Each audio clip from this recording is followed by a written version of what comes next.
What is church? Is it a building? With some pews A piano? and stained glass? Or is it something more? 2,000 years ago, the church was born. It wasn't made up of the famous, the rich, or the powerful. It was made up of everyday people who passionately believed in the message of Jesus. It was the beginning of a revolution of love and freedom that would change the world forever. In 369 AD, the church built the first hospital. As a place to care for those who cannot care for themselves. Today, the church is the largest single provider of healthcare in history.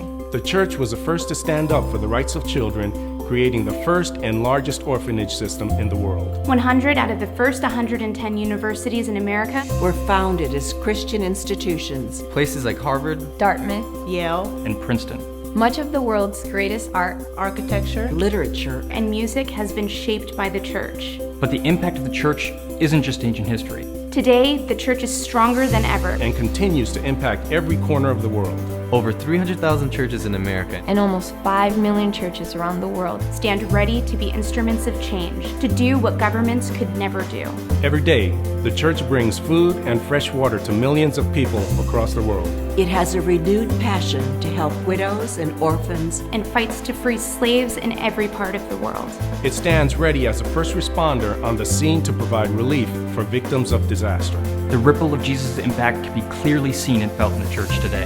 And it's made up of people like me and you.